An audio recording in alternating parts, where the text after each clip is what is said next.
Lord Swallow is still shocked from the attack earlier from Historia, which isn't something any human could deliver. As Historia and Garrett manage to escape his attacks and evacuate, learning of these skills from humans, Swallow finds it kind of interesting. Out of nowhere, something falls on the street with a deafening crash. This attracts the attention of people around who rush to see what fell. Historia seems to have fallen down, and a man notices she is injured and requests a healer. Historia is shaken by her defeat and a single strike, worrying about Garrett and the others' safety in the auction house. At that moment, Historia hears a familiar voice and, looking up, sees Garrett looking down at her. Historia is relieved to see Garrett is alive and safe. Garrett jokingly tells Historia to thank her for saving her life. But Historia's eye falls on Garrett's arm and sees it's been cut off. Wailing loudly, she embraces Garrett, apologizing and blaming herself for Garrett's injury. Garrett shouts at Historia to stop crying, reminding her she is a hero who gives hope to people. Garrett claims it's just one arm, which is nothing, and asks Historia if she knows who their opponent was. She explains that the monster was the core of Ancient Swallow. Hearing this, Historia tells Garrett to not joke about something like that, but Garrett says she is certain. She claims that the demon was really Swallow and explains she found traces of hero burn on the demon's foot. With a concerned look, Garrett says the situation is very serious. She believes if it continues, the Empire might fall. Historia, with an anxious note, says if it's really Swallow, they should make more efforts to stop him. However, Garrett tells Historia that they can't deal with Swallow with just strength. She suggests they go to the Demon Subjugation Coalition for more assistance and report to the Imperial family. She also claims she won't be able to teleport both of them in her condition, and, healing Historia, tells her to stay there and not roam around. As Garrett is about to depart, Historia mentions that they can't be sure when Swallow will rampage again. Garrett begins ascending feet off the ground and in an instant disappears into thin air. Meanwhile, Swallow is trying to decide whether he should go to Harston or follow those two girls and eliminate them. He moves in circles, forcing his mind to make a decision. In the end, he notes that since he already recovered the beheading Fong, he should focus on the important goal. He thinks he should at least find Renee's body, as he tells Ajura to prepare to depart. Ajura says okay in a gloomy tone, causing Swallow to ask if something is wrong. Ajura quickly says nothing is wrong, but Swallow tells her to speak the truth, sensing something is bothering her. Ajura praises Swallow, saying he is stronger than she thought he was. Nervously, Ajura notes that Swallow is much stronger than Renee, and she asks Swallow to tell her who he really is. Swallow strokes his hair nervously and smacks lightly on Ajura's head, calling her a brat. He asks her why she is depressed at such a simple thing. He then says he is just Sir Swald. With a smile, he promises to tell the truth once everything is taken care of. With this, he suggests they finish things and tells Ajura to show her true power. Ajura removes the large cloak off her body and, holding her weapon, agrees to Swallow's request. Suddenly, a massive blinding wave of light fills the night sky coming off a certain part of the city. A massive explosion follows, sending smoke and dust everywhere. The people nearby hear and feel the explosion and are all puzzled. Historia recognizes that the explosion came from the place where the auction house is. The people begin running, seeing their houses are in flames, while Historia curses Swallow in anger. She wonders what she should do, remembering Garrett has told her to not go anywhere. She twitches her lips, feeling helpless. Suddenly, a hand grabs her hand from behind, startling her. Turning around, Historia sees a little kid shaking her hand, saying her dad needs help. So Historia decides to act and stands up, telling the people to not worry, claiming she will handle the situation. With this, she advances towards the explosion, saying she is a hero and won't avoid a monster. The huge explosion causes houses all around to fall into rubble. From the rubble, Swallow kicks his way out, asking Ajura what kind of magic she just used. Ajura claims she used the spell Reconstruction, a high-ranking magic that causes the ground to collapse. Hovering off the ground, she grins and asks Swallow what he thinks, while Swallow asks if she could have used something else. Annoyed, Ajura tells Swallow to not blame her, reminding him he suggested they finish things. She tells him he could have been clearer at the start, and Swallow says he trusted she would use her judgment.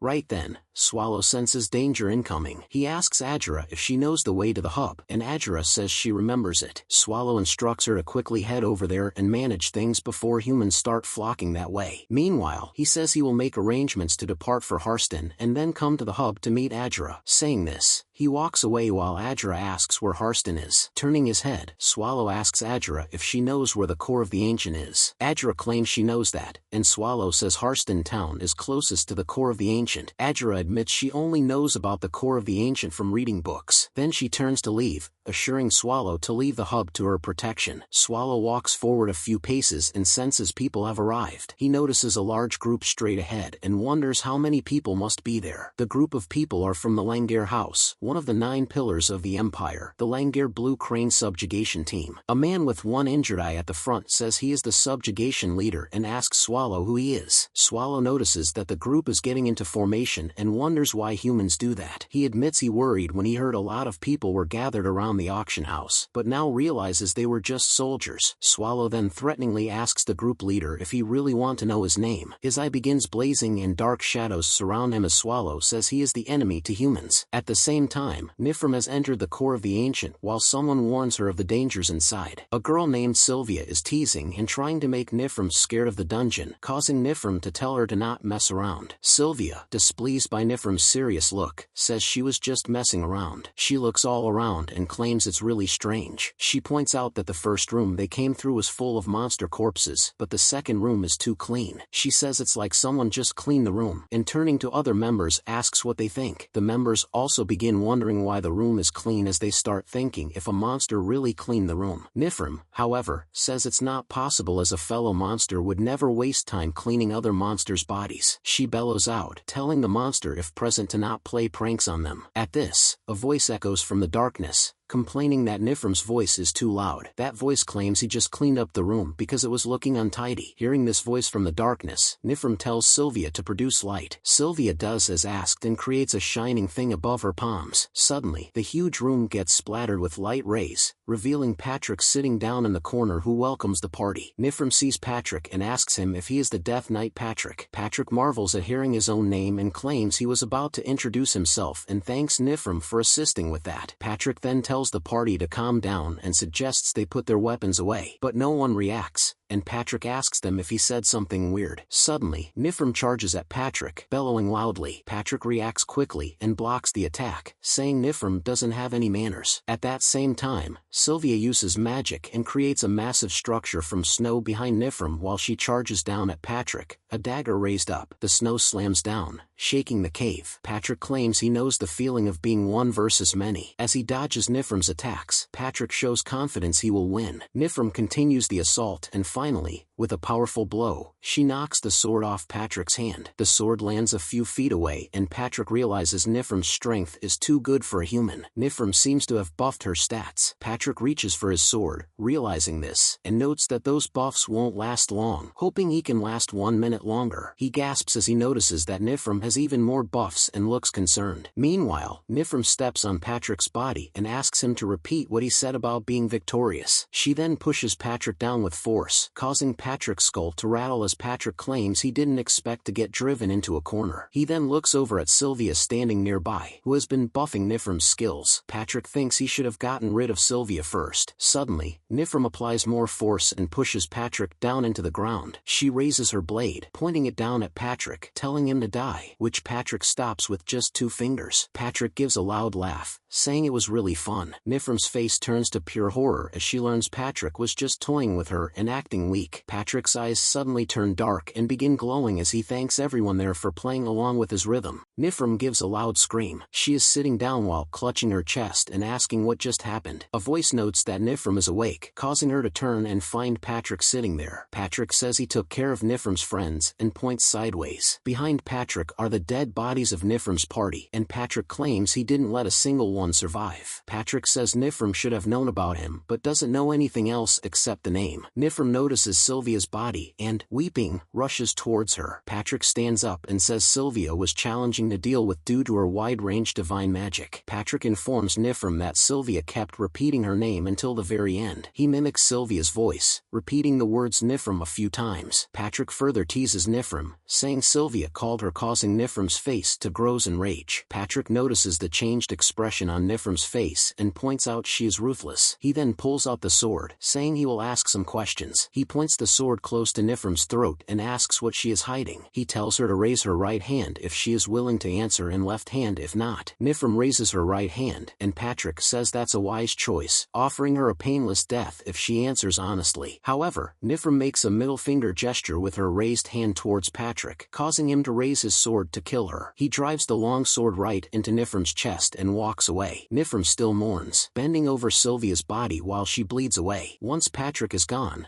Nifrim gazes down at Sylvia's face. She apologizes as she opens her huge mouth, revealing pointed teeth. With a desire to live, Nifrim begins chomping at Sylvia's flesh. Meanwhile, Patrick, who hasn't left and is peeking at Nifrim from the door, exclaims he knew something was wrong about Nifrim. He wonders if consuming flesh from human corpses strengthens Nifrim and promotes healing, and whether this ability accumulates over time. Patrick decides to watch to see what happens since there are many corpses lying around Nifrim. His thoughts then travel to Lord Swallow, wondering where he might be. He hopes that Swallow isn't doing anything weird or strange. Lord Swallow, meanwhile, is causing havoc in the city above, burning everything around. He notices Historia has come and asks her if she is there to die as well. Historia says she won't die, claiming she is the hero. Swallow states he doesn't care and warns Historia she can't beat him. However, Historia, despite knowing that, decides to give it a try and stop Swallow. Without waiting, she charges towards Swallow. Swallow easily blocks her punch and sighs. He doesn't want to let Historia escape, knowing she will attack him again, so he challenges her to try and escape if she can. Swallow slams Historia into the ground, her yell and blood indicating she hopes to buy time for others to escape, fulfilling her duty. Next moment, Swallow grabs onto Historia's arm and lifts her off the ground. Despite being beaten and bloody, Historia mutters that she is a hero and can't be defeated. She groans that she won't let Swallow get to her people. Saying this, she pulls back her free arm and prepares a punch. She punches Swallow, but it makes no impact. And finally, Swallow lets go of her, congratulating her for not dying in vain. As Historia falls to the ground, Swallow promises to remember her name as long as he can. He says he will give her a painless death out of respect for her perseverance. However, at that moment, something strikes Swallow from behind. Swallow turns around and sees a bunch of guards, irritated that they keep on coming no matter how many he kills. A voice among the men says they attack Swallow from behind so they could protect Historia and asks for his forgiveness. A man steps forward, introducing himself as Arl Ethelbria's Gal Livison, a member of the Ethelbria's Black Tiger Order, and says he is honored to meet Swallow. Being addressed directly by Ethelbria's, Swallow asks him how he knows him. Ethelbria's claims he has someone under his command who recognized Swallow. Swallow says he's in a bad mood and warns Ethelbria's that he's wasting his time, telling him to attack quickly if he plans to. However, Ethelbria's states he has no intention of fighting Swallow and instead offers a deal. Swallow snarls that he's not interested in a deal when he has nothing to regret. Growing angrier, he warns Ethelbria's to think carefully, threatening that stepping out of line won't earn him an easy death. Meanwhile, Ethelbria's realizes his next move is a gamble as he informs Swallow that the owner of the beheading Fang is still alive. He points out that Lord Swallow desires more than just a virtuous masterpiece and offers to help him fulfill his desires. Walking forward, Swallow asks Ethelbria's what he'll do if he doesn't want any help. Swallow asks what if he came to retrieve the beheading Fang out of boredom and plans to exterminate all humans. With his face inches from Ethelbria's, Swallow questions what he'll do then. Ethelbria's claims it's always worth trying, prompting Swallow to ask if he wants to avoid destruction, and he instructs Ethelbria's to find the owner of the beheading Fang if he wants peace. Ethelbria's agrees to Swallow's request and calls out to Garrett, pointing Swallow has met her before. Garrett explains that to locate someone, she needs to analyze traces they've left on objects,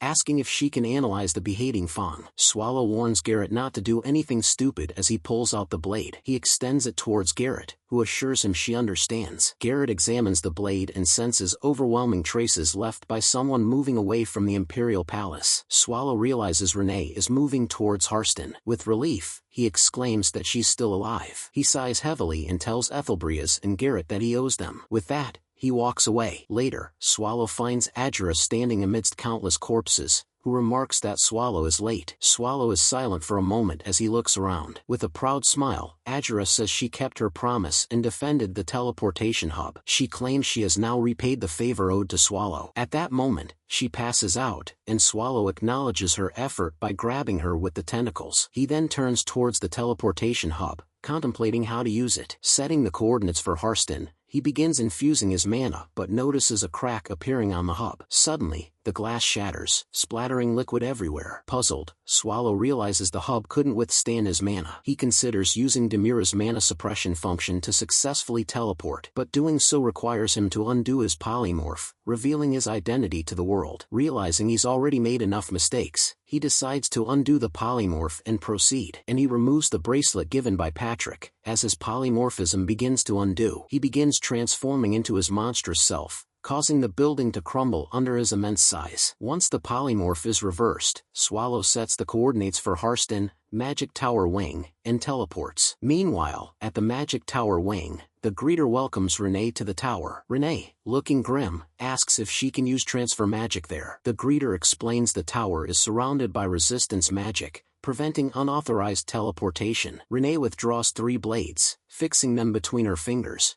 and declares that no one will escape. With those words, she kills the greeter. She recalls how the tower reminded her of the dungeons when she first arrived and now realizes it's a dungeon made up of humans. Beginning her killing spree, she cuts down anyone in sight, viewing them as weak monsters. Covered in blood, Renee ascends the stairs after clearing the first floor. She heads toward the top floor of the tower. At the top floor, Gromit's armor awaits, grinning upon seeing Renee as her opponent. She realizes Renee isn't a human or noble as she previously assumed. Renee asks Gromit's where the beheading fang is. Gromit's claims the blade is her property and says there's no point in telling Renee its location. She then questions how Renee is still alive. Seeing Renee, Gromit's armor asks her how she is still alive. Renee gets ready to confront Gromit's, revealing her blades. Gromit's mocks Renee, saying her cute face doesn't match with her weapons. She produces a massive shield, telling Renee she can't defeat her. She further provokes Renee, but suddenly her defensive shield gets shattered. Seeing this, Gromit's is bewildered, realizing Renee isn't as ordinary and weak as she thought. She still hopes to win by utilizing all the mana that the magic tower holds below it. Renee asks Gromit's the location of the beheading fang, warning her to answer quickly. Gromit's raises her staff and shrieks that it's not there and was sent to an auction long ago. Saying this, she summons a massive disc a few feet above, which shoots lightning at Renee. Gromit's notes Renee's impressive strength and claims she'll go all out from the start, and she throws spell after spell at Renee, daring her to pierce through them. A huge outburst causes half of the top floor of the magic tower to crumble. As the dust and smoke clear, Renee's body is revealed to be pierced by half a dozen sharp light spears as she coughs blood. Grinning,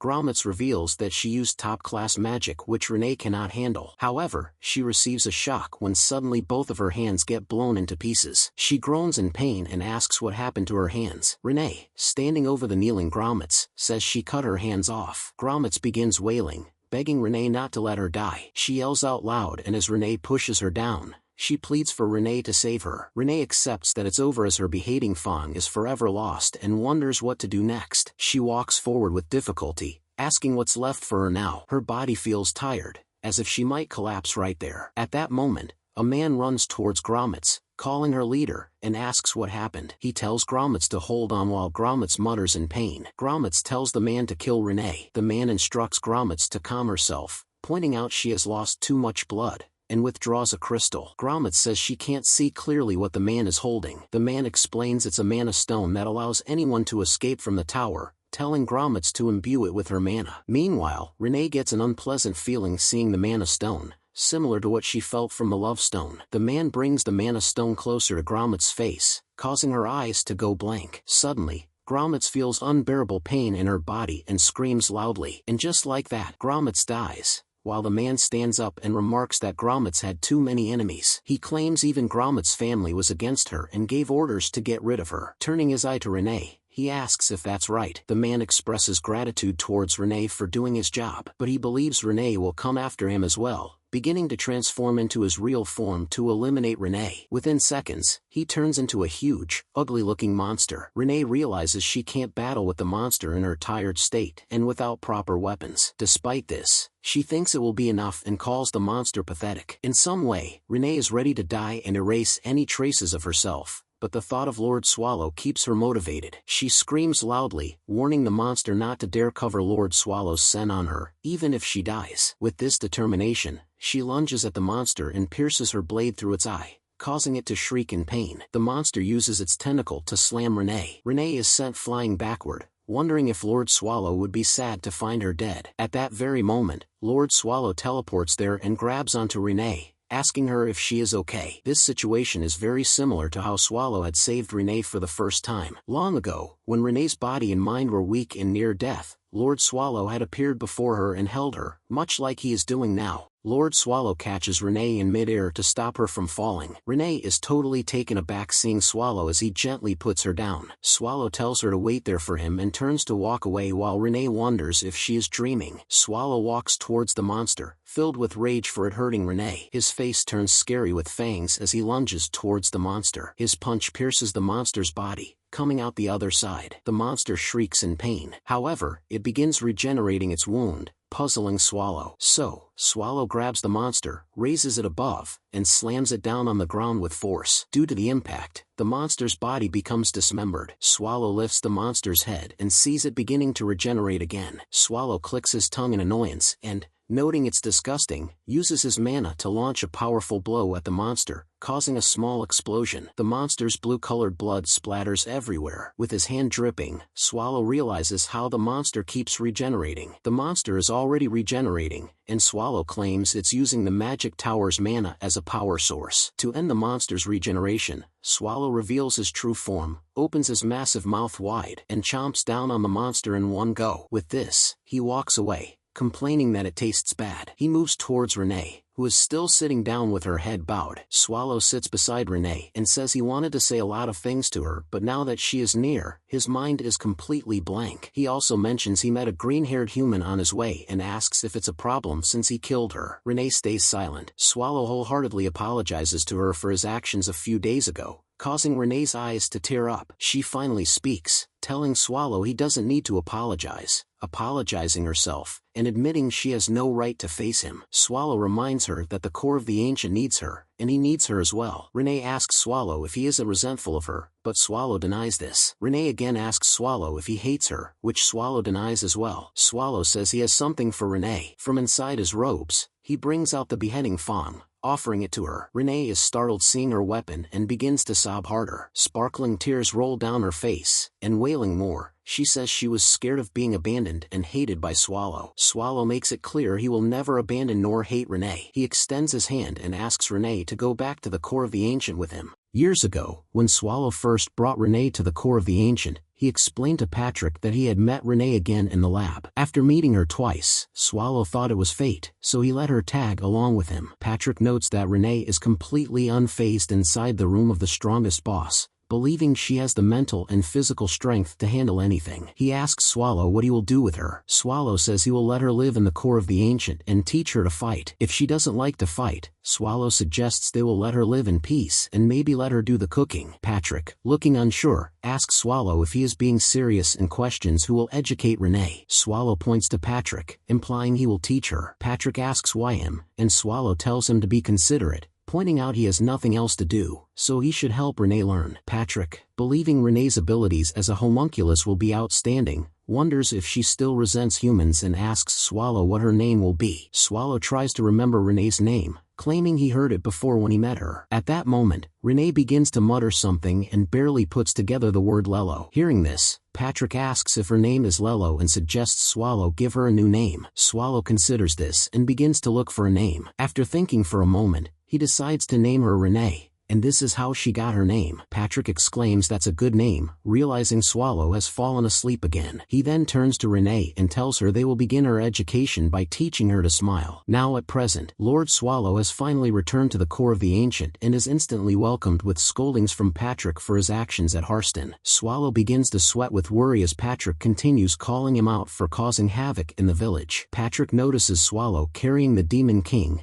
Asura, who is in her child form, and asks about it. He asks Swallow if he kidnapped the child, but Swallow denies doing anything like that. Patrick questions Swallow about where Renee is and why he brought the strange kid instead. Swallow begins to explain, saying he met Renee at a human village. Patrick asks if Renee was injured, and Swallow says she looked tired. Swallow then assumes they were probably limiting and restricting Renee's life. However, Patrick clarifies that isn't the case and suggests Swallow admit the truth if he was rejected by Renee. Swallow suggests that Patrick will have to put on a maid costume and manage the dungeons, leading Patrick to promptly bring out his resignation letter. Patrick asks Swallow what he will do now, and Swallow says there's nothing else to do but wait since they don't know when Renee will return. Patrick admits he understands. He walks away, thinking it's best to leave Swallow alone for the time being. But he stops shortly and calls out to Swallow. He says someone is there, and Swallow, waking up, asks who it is. It's Renee, who is smiling as she asks Swallow if he has eaten and offers to cook if not. Patrick notices that one of Renee's eyes is different and, looking back at Swallow, he sees he has an eye missing. Patrick is unable to believe that Swallow actually sacrificed his own eye for Renee and wonders if he had been sane while doing that. Flashback, hours earlier. When Swallow saved Renee, he found out that her right eye was completely ruined. Swallow then plucked his own eye and gave it to Renee, telling her to give him a Real Love Stone next time. Back to present. Now, Renee's both eyes are well, and she is smiling, having accepted to always be with Lord Swallow. Water droplets from the dungeon's ceiling fall onto Asura's face while she is asleep. She wakes up with a start, rubbing her eyes, wondering where she is. In front of her, she sees Patrick and is startled. Looking scared,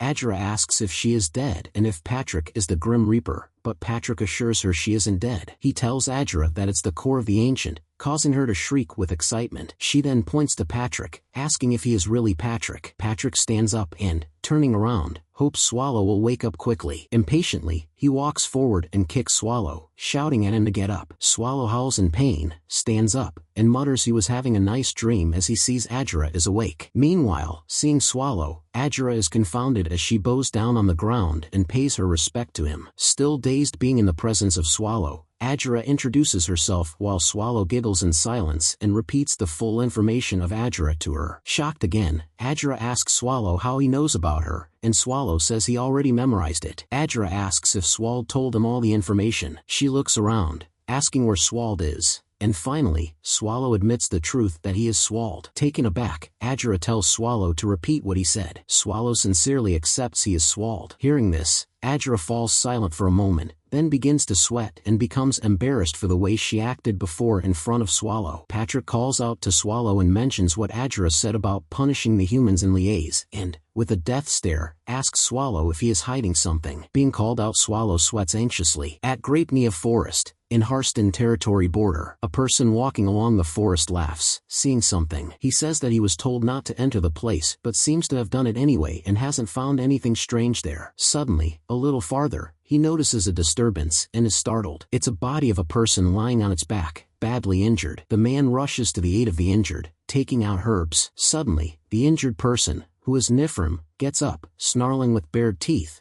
and begins chomping down on the man. And she walks forward, towards huge walls, claiming she needs to go. The dungeon is simply a battlefield to survive, which requires possessing several virtues, one of them being maintaining a minimum level of tension. Renee reminds Asura that silence is a basic rule in Lord Swallow's room, making a gesture for her to be quiet. However, Asura bellows out that she refuses to remain silent, claiming she is a free dungeon monster. Asura wants to talk to him, but Renee insists he is resting and refuses Asura entry. Asura argues that Swallow needs her by his side so she can share her warmth and help him sleep comfortably. Smirking, Asura points out that Renee is too conservative and inflexible, like a boomer. Renee's face shows pure rage at being called a boomer. She runs after Asura to hit her while Asura runs away, teasing and laughing. Renee shouts at Asura to come back while Asura, still laughing, flees away. Meanwhile, Patrick seems fed up with the noise made by the two girls. Lord Swallow, also annoyed with the noise, complains he can't sleep, prompting Patrick to remind him of the chaos he has caused outside and says he shouldn't complain. Swallow asks if the situation outside is really that bad. Patrick explains that the Empire has sent all troops to strengthen Liais's defense, which has caused nearby villages to be overrun with monsters. On top of that, the Lord of Harston seems to have killed himself, causing Harston to be completely paralyzed. Patrick claims he has searched through all the recent newspapers but found only 3 articles related to Harston. He asks Swallow if he knows what that means, to which Swallow replies he doesn't. Sounding annoyed, Patrick tells Swallow to think before he speaks and warns he will hand Swallow his resignation letter otherwise, causing Swallow to apologize in alarm. Swallow asks Patrick what he thinks, and Patrick says he is not sure as he has no more information. Patrick believes that Harston might have been cut off from all interactions with the outside and calls out Swallow for doing so much damage to that place. Patrick points out that if a village that suffered such catastrophic damage has no recent news, it's not a good sign. He also claims that the core of the Ancient needs Harston as it allows them to keep an eye on the size of the subjugation party heading towards them. Saying this, Patrick suggests they rush to Harston to find out what is happening there. Swallow tells Patrick to go alone and find out, then goes back to sleep. Patrick doesn't argue back and silently departs for Harston, saying he will come back soon. Meanwhile, Swallow is surprised that Patrick agreed to his suggestion so easily. But Patrick stops a little way off and says it will be difficult for him to go alone and he needs a companion. Swallow, who doesn't want to go, considers sending Asura to accompany Patrick. But he knows Asura is short-tempered and worries if she uses any of her magic as she did last time,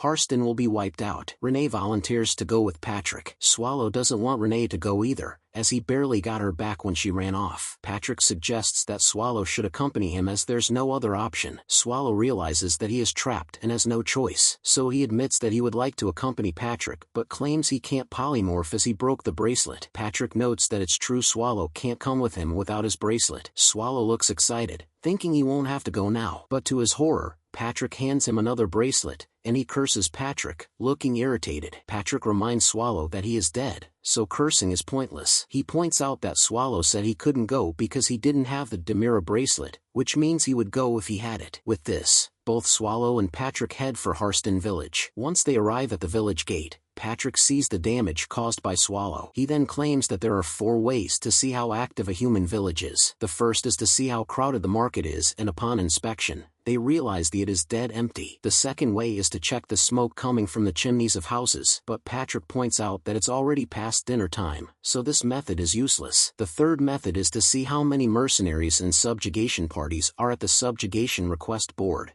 but Harston doesn't have one, so it's of no use. Lastly, the final method is to check the inns and pubs. Hearing the words inns and pubs, Swallow becomes fully active and moves ahead, calling Patrick to follow him. Both of them go to the nearest inn, and Swallow forces the doors open, looking cheerful. Once they look inside the inn, both are shocked at its condition. Meanwhile, outside, all the corpses of people begin coming to life. A man standing in the middle of the corpses says everyone has worked hard. He says that once they rummage through Harston, they will go to the capital, Liège, and strike while the humans are weakened, intending to destroy the whole empire. He laughs, showing his bony face and sharp teeth. Patrick notes the seriousness of the situation, seeing the inn completely empty, and believes Harston is completely isolated. At that moment, a voice asks Patrick who J.E. is. A man walks in, claiming he is the owner of the inn. He seems to be holding a weapon as he asks Patrick why he is there. Patrick says that he is a knight of a subjugation team, and he requests a place to sleep and a meal. The inn owner becomes relieved, realizing Patrick is just a customer. Then he says that he has no food to serve a knight and claims that not just his inn,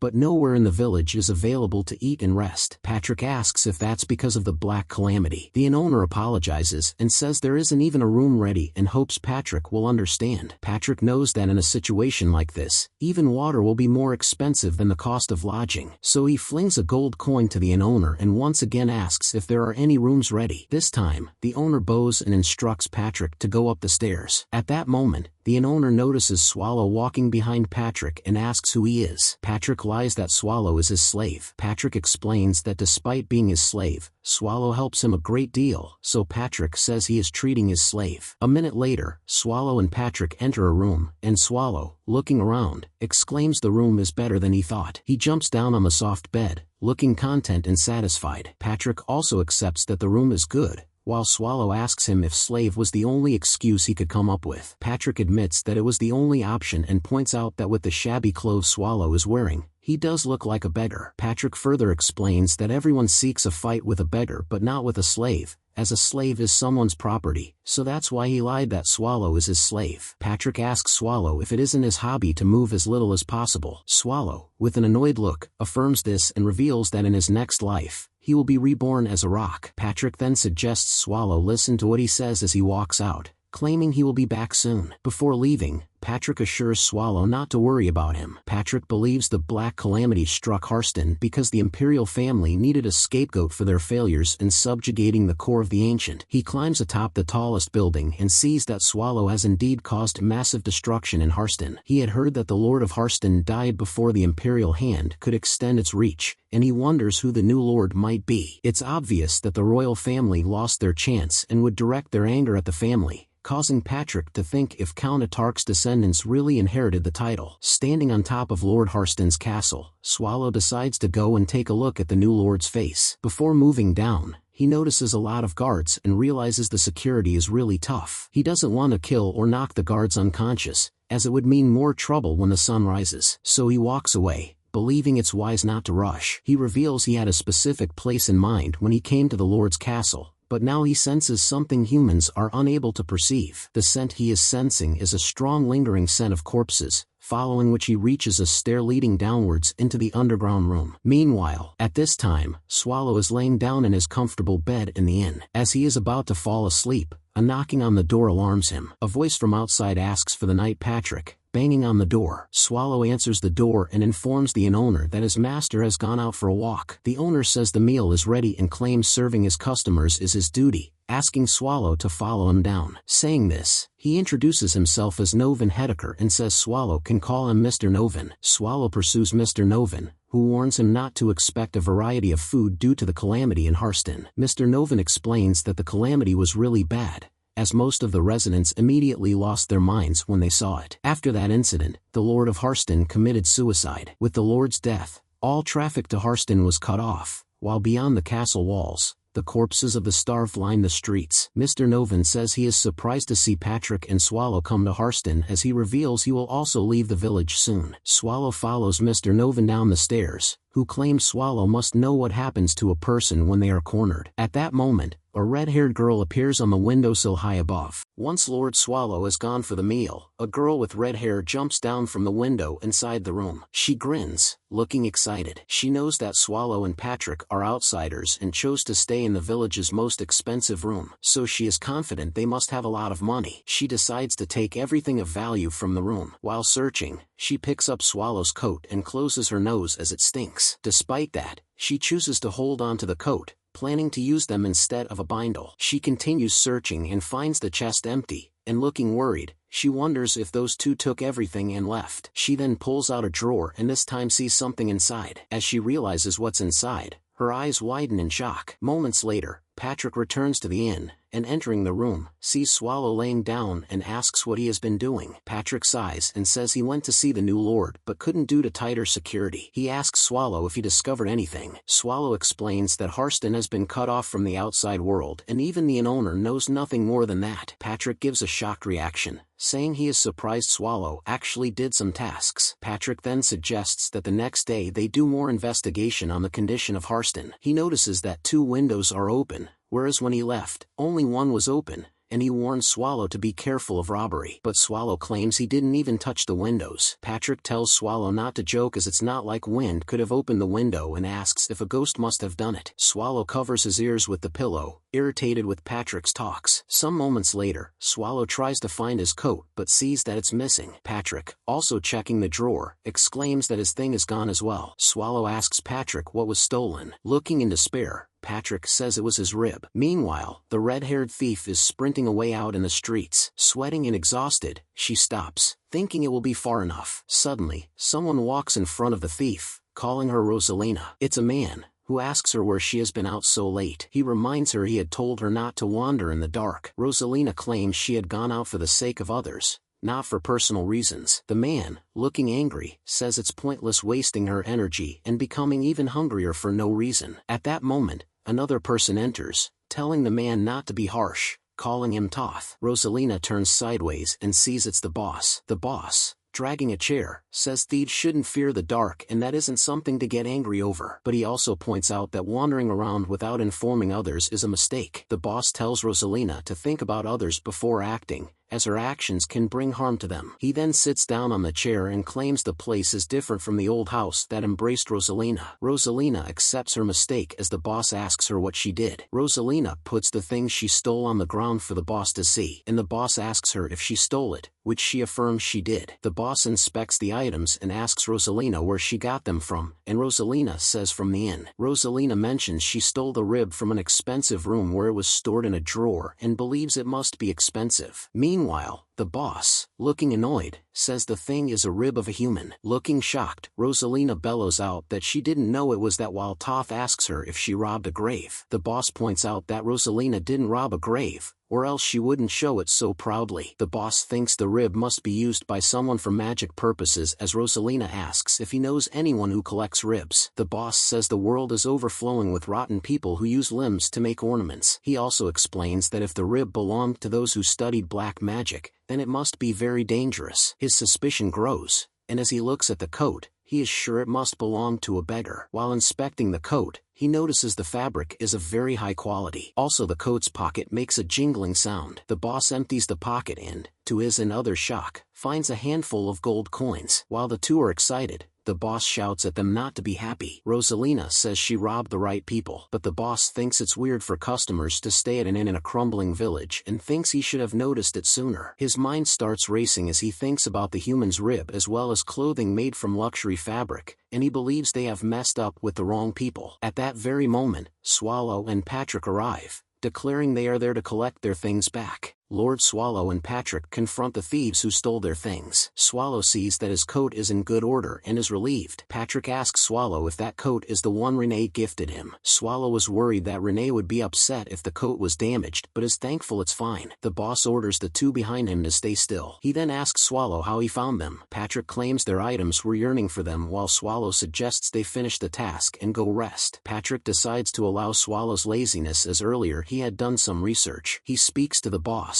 warning him that he messed with the wrong people and politely demands the return of the stolen items. The boss is surprised that Swallow and Patrick found them so easily despite the dark, and he is certain those two are monsters. So he wonders if the rib Rosalina is holding is black magic. He asks the two if they are beings who live in the dark, and Patrick says their cave is indeed dark. The boss asks if the rib is important, and Patrick notes that it's his rib, so it's important. Realizing the rib is very important to Patrick, the boss grins, thinking he has an advantage, and he makes the rib fly high up in the sky, startling Patrick. The boss orders Rosalina and Toth to go and evacuate everyone. As the rib begins to fall down, Patrick, shouting, sprints forward. At the last moment, he manages to grab the rib. Suddenly, from the dark, someone jumps down at Patrick, smacking a powerful punch on his head. The attack does no damage to Patrick's face armor, seeing which the attacker is bewildered. Meanwhile, Swallow gives a loud yawn and, hearing the loud noise, says the situation there must be bad. Unknown to him, an unknown man tries to stab him from behind, which Swallow blocks with his bare hand. He then grabs onto that man's throat and lifts him off his feet. Patrick suggests they knock out all the attackers,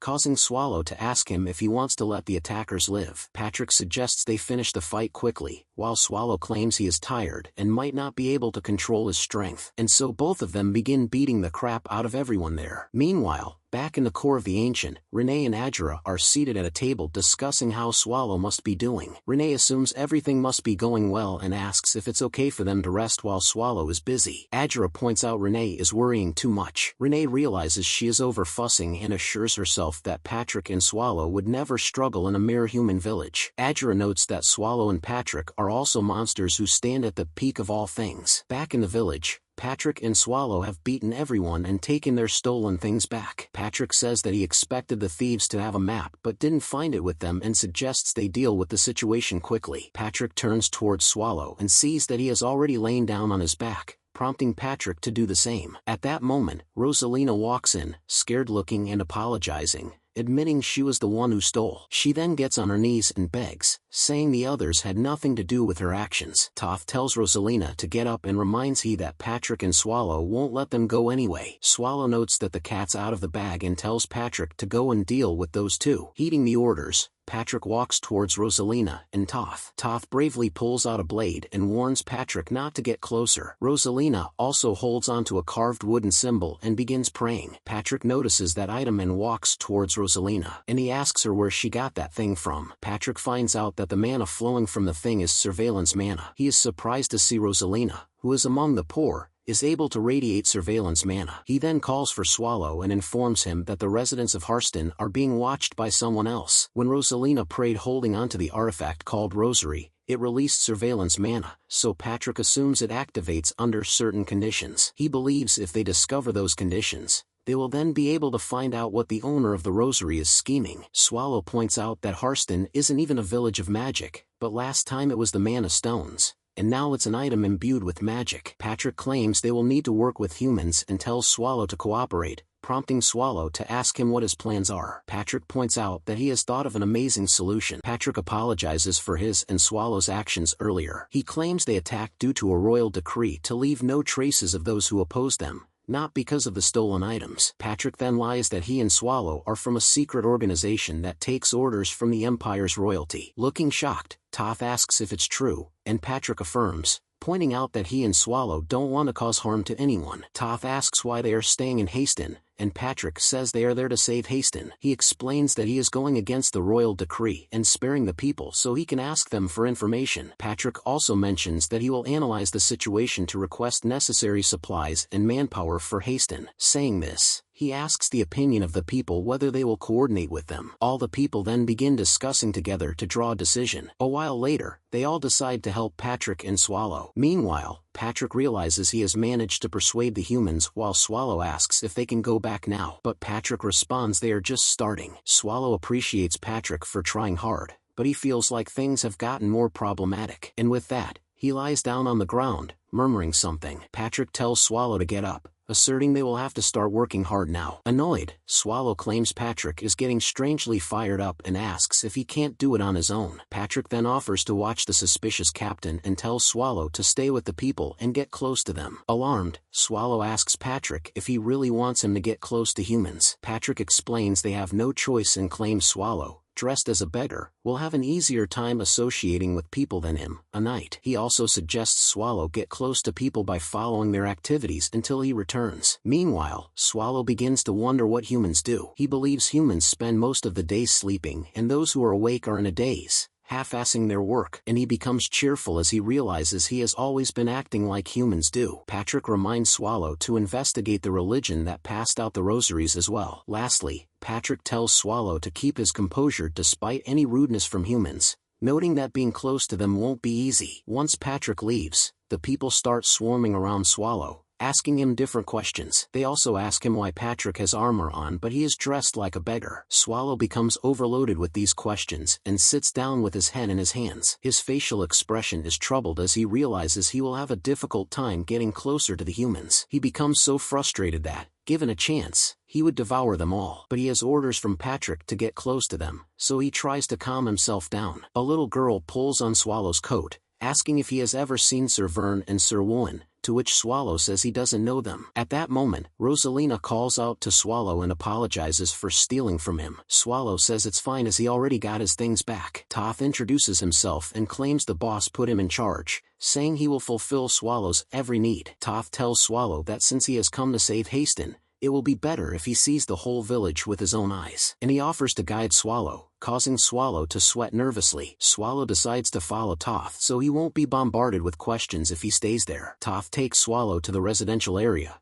and Swallow asks why it's all empty. Toph says Swallow will know soon as he pushes open the door of a house. Inside the house are two people who have starved to death. Toph explains that people there can't even steal food as there isn't any, so all are starving to death. Seeing all this, Swallow gets curious as usually when famine hits a village, the people would direct their anger at the lord of the territory. They would rise up, picking torches and pitchforks, and revolt. However, this time, when Haston is facing famine, Swallow is curious why people there haven't protested and are just giving up and dying. Toph says it has been a month since the black disaster hit Haston, and he turns to Swallow, asking if he isn't curious why the village is so quiet and why people haven't risen in revolt. In the core of the ancient, Renee and Adjura are seated around a table, deep in discussion. Asura mentions she wanted to go to Haston with Swallow, looking really bored. Renee points out that Swallow left the dungeon under their care. With a superior look, she exclaims it's like having Swallow's full trust. Hearing this, Asura gives a proud look, bellowing she should have figured it. Renee suggests Asura remain focused at all times,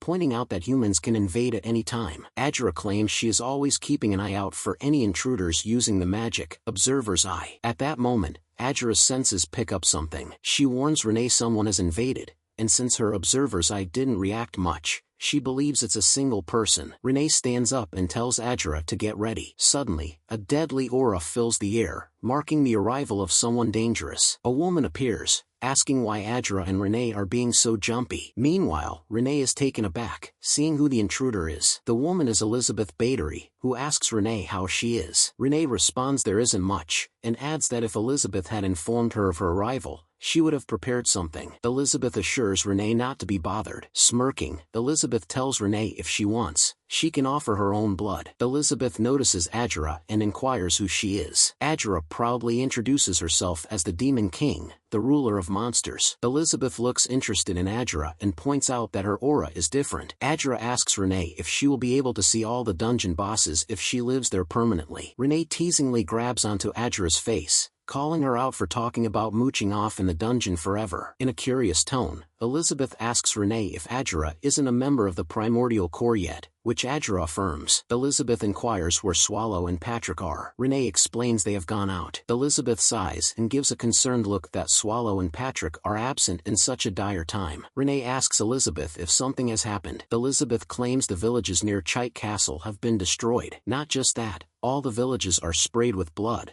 but weirdly there's not a single corpse in sight. Elizabeth believes this isn't done by humans, as the blood was flowing in one way, as if someone made a path. At the end of the blood path was Haston. Hearing the corpses disappeared, Asura thinks it could be the undead. Elizabeth says there aren't many who could do such a thing. It's a well-known fact that most undead do not have intelligence. Among the few that do have intelligence are given the title Elder. If it's that the army of the dead is moving together, it means someone is controlling them. Elizabeth points out that it could be the Lord of the Undead, Immortal King, Erevos behind all this. Both Renee and Asura give a concerned look. Hearing the name Erevos, Elizabeth says though she doesn't have concrete evidence, it's important to inform Lord Swallow and asks Renee if there are any monsters who can send messages. Renee informs that the dungeon is empty. Elizabeth asks what they should do, as it's important to make Swallow aware. Asura stands up and shrieks she will step up and do that task. Meanwhile, in Haston, Toth is explaining to Swallow about the Black Disaster. He explains that after the disaster, someone came to Haston and set the fields on fire. The fire spread fast and destroyed all the crops that were ready to be harvested. On top of that, a rumor spread at that time, saying the crops in the area where the Black Disaster passed were contaminated. This way, Haston became a cursed land. When word of even the Emperor giving up on Haston spread, the people there fell into despair. Toth claims that even within the despair, there was hope as a rich commoner couple stepped up. Luckily, that couple had many crops not affected by the fire, so they opened their storehouses and distributed the food to residents. Many people even offered to put the couple forward and make them their leaders. As all was starting to get good and people were gaining hope, a tragedy struck when the couple was found murdered in their home. It was believed that some greedy people must have killed the couple, and after that,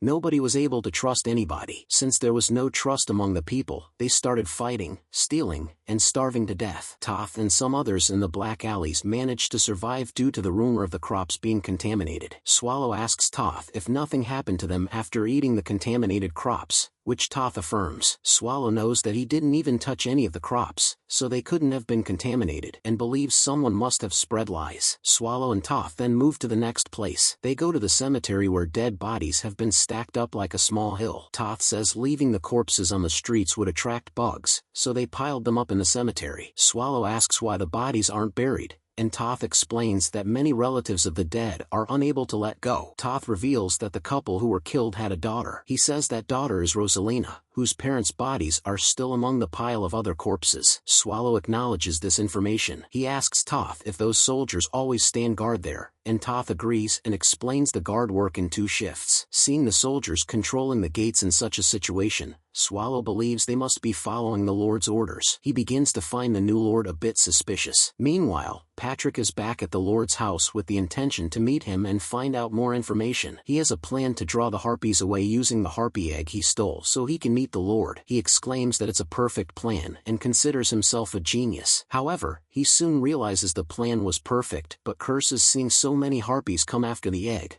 more than he expected. It's dark all around, and a woman holding a candle sees her brother has been hanged. The brother tells the sister she must live at all costs. Suddenly, the lady wakes up with a start, screaming. She huffs and pants, sweating. A butler arrives, asking the lady if she had another nightmare. The lady, who is the current Harston's lord, Lara Sinavire Earthark, claims she is fine. Lara then gets off the bed to go and get some fresh air. It's been just a few weeks since she became the new lord, but she still vividly remembers the day her brother died. Her family has fled with hordes of wealth, and Harston is still yet to recover. Lara knows there's only one way for her to live, and that is by bringing Harston back to life. Lara reminds a man he promised them salvation. She points out that the man assured he would protect her and her territory. The man, under a hood, says that's right. Lara tells the man to look outside and claims it's not the salvation he promised. The man points out he hasn't gone against his promise and assures Lara all the problems plaguing Harston's residents will be resolved. Lara reveals that the man never tells her anything specific, but she has no choice but to believe in him. The man says his plan is proceeding smoothly and tells Lara to continue leading her life in comfort. He gives a creepy smile and promises all of Lara's problems will soon disappear. Lara says she understands and will trust the man and wait longer. At that moment, the butler arrives, informing Lara she wants to report something. Lara asks what happened,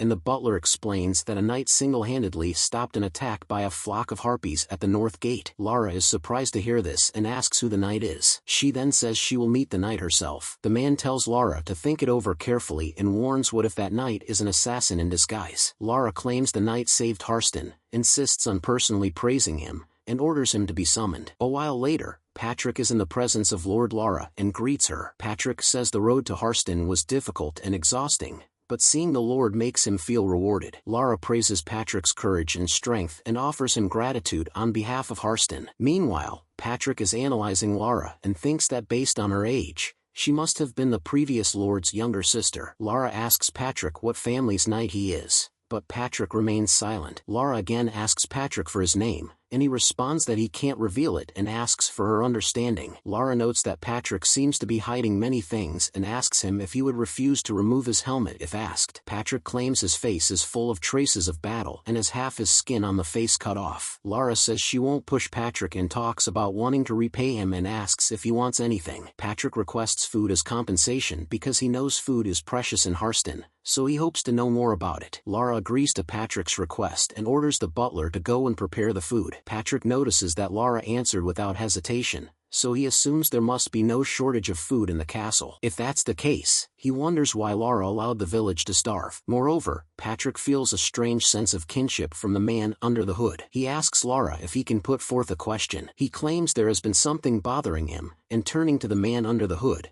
asks him who he is. Moments later, Patrick has explained everything that happened at the Lord's castle to Swallow. Swallow asks if the Lord let him off after inquiring about his identity, and Patrick says he claimed curiosity, so the Lord did nothing. Swallow mentions Patrick felt a kinship with the man and asks why he didn't inquire further, but Patrick says feeling kinship doesn't imply they are undead. He explains some humans practicing black magic can emit energy similar to the undead, and Swallow remarks he would have confronted the man if it was him. Patrick reminds Swallow they are there to solve the problems, not cause more trouble. He asks Swallow if he discovered anything, and Swallow reports that the villagers were scared to eat the grains, leading to starvation. Swallow also mentions that he tried to be close to that thief Rosalina, but she kept running away. Patrick thinks they should have learned mind control magic from Adra, and he shows Swallow the sack of food he received. With the food he has, Patrick suggests they win Rosalina's favor. Rosalina looks absolutely terrified when Swallow tries to talk to her. Seeing Rosalina so taken aback, Swallow tells her to rest assured and offers her some food. Rosalina is startled at first but happily takes the food, pointing out that it's the same food the bishop gives out. Swallow lies that the bishop gave him the food too. With this, Rosalina begins to trust Swallow and asks if he also believes in Bishop, expressing excitement to find another believer. She says that all others are idiots for not believing in the bishop. She asks Swallow if he thinks that too, and Swallow, who has no idea what Rosalina is talking about, nods. A while later, Rosalina claims they have arrived. In front of them is a massive opening of a cave, and seeing it, Swallow gets an eerie feeling. Rosalina leads the way and warns Swallow to be careful of where he steps. Inside the cave, someone claims that the calamity befallen on Harston was a punishment to humans for their evil deeds by an omnipotent being. That person also says that those who have faith in that being are honorable, chosen people. Other people in the cave all praise that man for his words, while Rosalina instructs Swallow to have a seat. The cave appears to be a cult meeting place, and Bishop instructs the followers to always remember the trust placed in them by the omnipotent being. He then says he will break the daily bread the being gave them. Swallow quickly realizes that it's all brainwashing. Suddenly, all the people stand up. Rosalina excitedly says that it's time for communion. The bishop hands out the food, which Swallow recognizes as the same as what Patrick received from the Lord earlier. Rosalina tells Swallow that when the bishop saves Harston, he will let those with strong faith live in eternal happiness. She claims that followers who become close to the bishop can receive more virtuous sacraments, prompting Swallow to ask for clarification. Rosalina points out that they don't know the details but believes they will receive meat instead of snacks. At that moment, the bishop notices Rosalina and exclaims that she came today as well. He hands over the food to Rosalina, who thanks him. He then moves towards Swallow and, seeing he is new, says he hopes Swallow will continue coming in the future. Swallow extends his hand to take the food given by the bishop but senses evil mana. With an angry look, he asks the bishop what he is trying to do. Saying this, he smacks the food away. Swallow pushes the bishop backward,